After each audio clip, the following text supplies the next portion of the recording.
드디어 한상재와 함께하는 인리뉴스가 방송됩니다.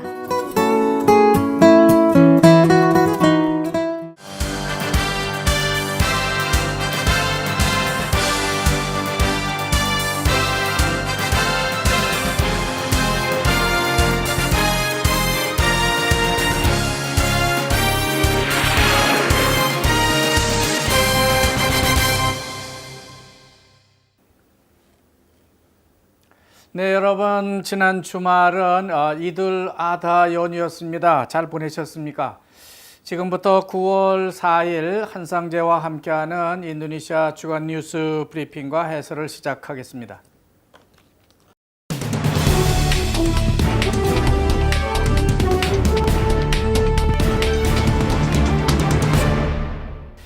지난주 1일이죠. 금요일은 이슬람교의 3대 명절의 하나로 꼽히고 있는 이들 아드하. 우리말로는 희생제를 드리는 날이라고 할 수 있겠습니다. 무슬림들은 인근의 머스짓에서 이들 아드하 전야부터 당일 아침까지 마이크 볼륨을 더 크게 높이고 회개의 소리와 회개의 기도와 속죄의 기도를 드리고 있었습니다. 이렇게 무슬림들의 명절은 완성되고 있는 겁니다. 그러나 다 끝난 것은 아닙니다. 사우디 메카에서 성지 순례, 즉 하지를 마치고 돌아와서 잔치를 벌이는 일이 하나 더 남아 있습니다. 하지 축하에는 온 동네 사람들을 위한 잔치가 되겠습니다. 그러나 이들 아다 연휴를 즐기려는 행렬도 대단한 것 같습니다. 지난 목요일 오후부터 찌깜백으로 나가는 고속도로가 꽉 막힐 정도로 대단했다는 겁니다. 이제 인도네시아도 이슬람 명절의 색채가 점차 변하고 있는 것을 느낄 수 있습니다. 어쨌든 이들 아다 명절도 이들 피트리 축제처럼 참 대단한 명절의 하나구나 하는 생각을 하게 되는 겁니다. 제일 먼저 인도네시아 정치권 소식을 전해드리겠습니다. 조코위 대통령이 국무회의에서 간접적이긴 했지만은 2019년 대선에 나서겠다는 재선 의지를 밝혀서 정치권에 큰 파장을 주고 있습니다.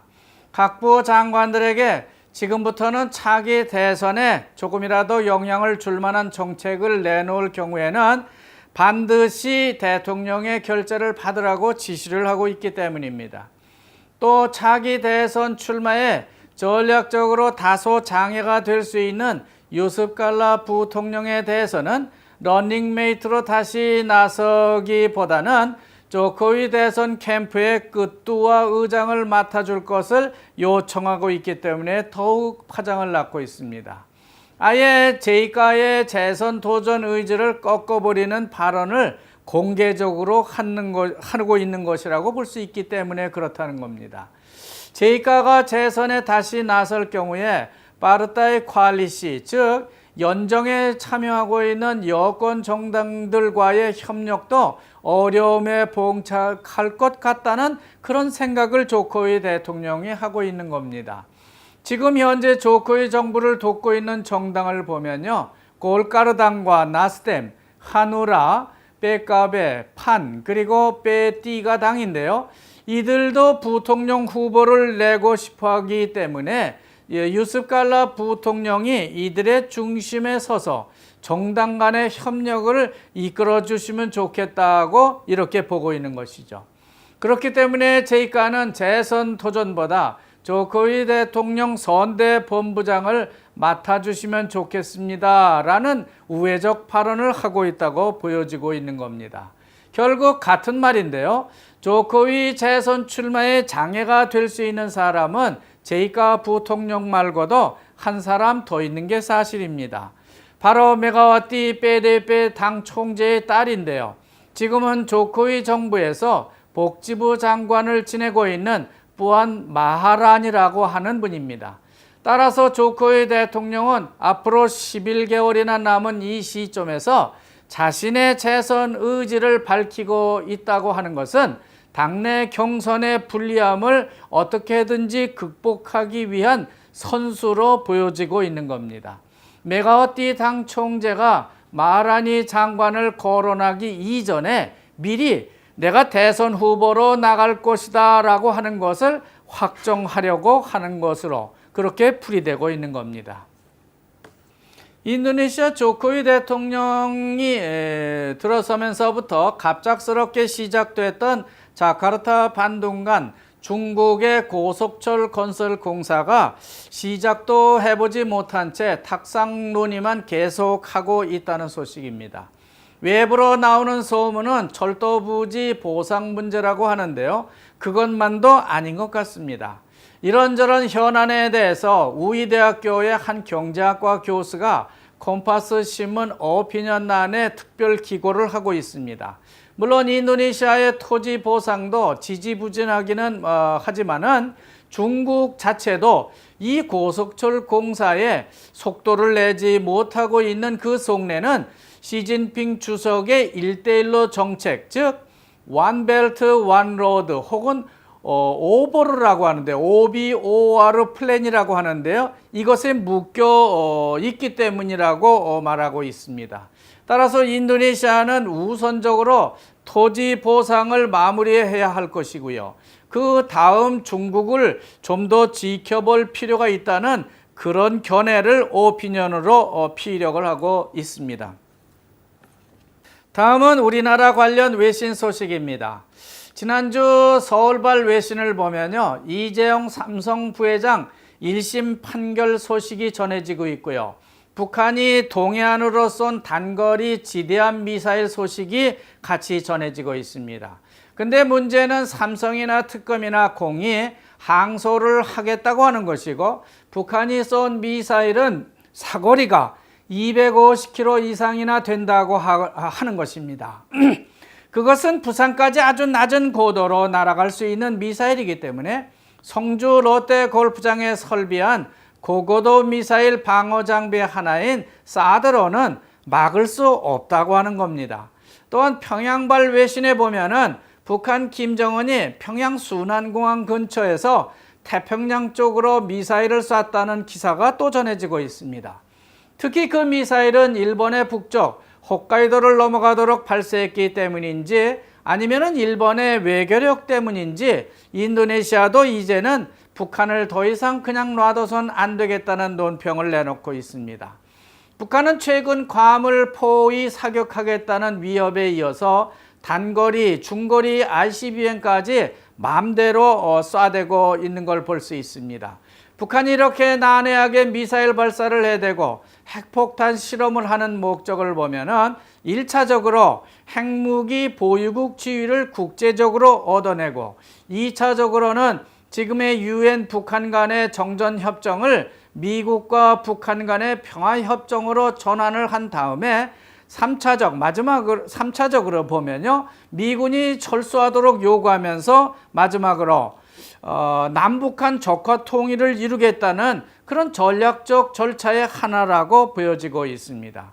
이런 때일수록 우리 한인 동포들도 한반도를 두고 전개되는 국제적 변화를 주시하면서 인도네시아에서 우리가 해야 할 일은 무엇인지 그것을 깊이 성찰해 둘 필요가 있다는 그런 생각을 해보게 됩니다. 다음은 말레이시아 쿠알라룸푸르에서 열렸던 C게임 결과입니다. 지난주 말레이시아 쿠알라룸푸르에서 개최된 아세안 11개국의 올림픽으로 자리 잡은 C게임이 막을 내렸습니다. 하지만 인도네시아는 종합순위 5위에 그치고만은 아주 좋지 않은 성적을 냈습니다.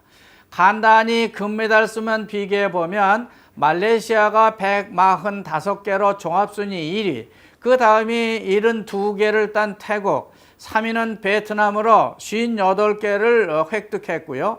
그 다음은 인도네시아가 아니고 싱가포르인데요. 57개의 금메달을 땄습니다. 그리고 그 다음 인도네시아, 참 안 됐는데요. 금메달 수가 단지 38개에 그치고 말았습니다. 이를 지켜본 제이카 부통령은 인도네시아 체육계를 크게 나무라고 있습니다. 특히 작은 도시국가 싱가포르가 금메달 57개를 딸 때에 인구 대국인 인도네시아가 단지 38개밖에 못 땄다는 것이 말이 안 된다고 하는 겁니다. 또 금메달 54개가 목표라고 큰 소리치고 가서는 고작 38개만 따온 인도네시아 체육계 정말 할 말이 없게 된 것 같습니다.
이어서 사우디아라비아 메카 성지 순례 관련 소식입니다. 최근 인도네시아 신문에 보면요, 포스트 트래블이라고 하는 여행사 이슈가 계속해서 일면 톱으로 보도되고 있는 걸 볼 수 있습니다. 이 사건은 한마디로 이슬람 성지 순례 사기 사건의 하나라고 할 수 있습니다. 이 여행의 음로라고 하는 사우디 메카 성지 순례를 정해진 일정에 맞춰서 보내준다고 연예인, 유명 연예인들을 동원해서 광고까지 크게 한 바 있기 때문에 많은 인도네시아 무슬림들이 앞다퉈서 여행 경비를 미리 내고 자기 차례가 오기만을 기다렸다고 합니다. 하지만 이들은 2년 혹은 3년을 기다려도 보내주지는 않고 오히려 그 지연 이유를 만들어대면서 추가 발생되고 있는 비용까지 요구해서 문제가 되고 있는 겁니다.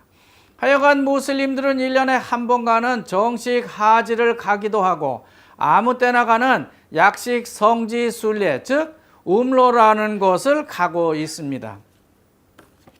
다음은 자카르타를 비롯한 수도권과 지방 소식입니다. 요즘 컴파스 신문과 한인 신문을 보면요, 리뽀 그룹의 아파트 분양 광고가 한 면도 아니고요, 3면 모두 전면 광고가 계속해서 나오고 있는 걸 볼 수 있습니다. 특히 찌까랑 오렌지 카운티 지역의 메이까라 아파트 분양 광고가 아주 대단합니다. 지난주 그곳에 사는 한 지인의 전화에 의하면요, 메이까라는 아파트는 아직 준비가 되지도 않았지만은 우리 같은 외국인이 살기엔 좀 부족한 면적에다가 방만 많고요, 부실 공사마저 우려된다는 말을 전해왔습니다. 면적이 너무 좁다는 것은 한 동당 전용 면적이 100제곱미터가 안 되는데 방만 3개를 넣어서 설계를 했기 때문에 그렇다는 것입니다. 문제는 부동산 경기가 어떠냐 하는 것인데 콤파스 신문은 인도네시아 부동산 경기가 좀 살아나고 있다고 그렇게 계속해서 뉴스를 전해주고 있습니다. 믿어도 될까요? 오토바이를 타고 자카르타 하이 로타리 그리고 땀린과 수디르만 대로를 갈 수 없는 규정이 있는데요. 이 진입 금지 규정을 폐기하지 않고 그대로 지속하겠다고 합니다. 진입 금지령을 계속 유지하겠다고 하는 것이죠. 오히려 라수나 사이드 꾸닝한 도로까지 확대하거나 오토바이도 홀짝제를 검토하고 있는 것으로 그렇게 알려지고 있습니다. 오토바이가 너무 많아서 이제는 인도까지 올라와서 다니고 있기 때문에 더욱 그렇다는 겁니다. 한편 찌깜백 고속도로 자동차 홀짝제 시행을 보면은 시행상 문제점이 많은가 봅니다. 아직 확정은 못하고 있는데 곧 해결책을 내놓을 방침이라고 전해지고 있습니다. 정부는 일방적 통제보다 도로를 더 넓혀줘야 할 것이고 대중교통을 이용할 수 있도록 버스라든지 MRT 그런 대중교통 수단을 늘려주고 국민적 캠페인을 벌여야 할 것으로 생각이 되고 있습니다. 이제부터 주말이라든지 휴일에 보고로 문짝을 오르내리기가 좀 수월해질 것 같다는 소식입니다. 길가에 늘어서 있는 작은 가게들을 철거해버리고 군웅마사 같은 장소로 모두 이동을 시켜서 한자리에서 장사를 하도록 조치하겠다는 계획을 발표했기 때문입니다. 문짝 길가에 있는 빼까일 행상들은 모두 1,300여 정도가 된다고 하는데 이것을 650개 정도씩 두 번에 걸쳐서 한쪽으로 이동시켜버리고 양쪽 길가를 2m씩 더 넓혀서 자동차 외 오토바이가 안전하고 또 원활하게 다닐 수 있도록 조치를 하겠다고 하는 겁니다. 그렇게만 변화를 주어도 극심한 문짝의 주말 교통 체증은 상당히 해소될 수 있을 것으로 기대가 되고 있습니다. 지난 8월 31일자 경제면에 보면 아주 밝고 노란색의 뜰르르이깐 떠르방이라는 사진이 소개되고 있습니다. 우리말로 번역하면 날치알이라고 할 수 있는 물고기 알입니다. 인도네시아 바다에 가보면은 가끔 파도 위를 나르는 물고기를 많이 볼 수 있는데 그게 바로 날치입니다. 그런데 요즘 말루크 덩가라 바다에 날치를 잡는 사람들이 너무 많아졌기 때문에 이러다가는 그 많은 날치가 고갈되지는 않을지 그런 걱정을 하고 있다는 소식입니다. 인도네시아 말루크 바다에서는 날치알 이외에도 스쿠알렌이라고 하는 심해 상어알도 얻을 수 있습니다. 북스마트라 메단 경찰은 지난 21일 18살 먹은 MFB라고 하는 남학생을 조코이 대통령과 디또 경찰청장을 페이스북상에서 모독했다는 죄목으로 체포를 했다고 합니다. 어떻게 모욕을 했는지에 대해서는 전해지지 않고 있는데요. 경찰은 학생의 집을 수색해서 페이스북을 통해 모욕적인 내용을 퍼뜨린 것으로 보이는 노트북 2대와 핸드폰을 압수했다고 하는 겁니다.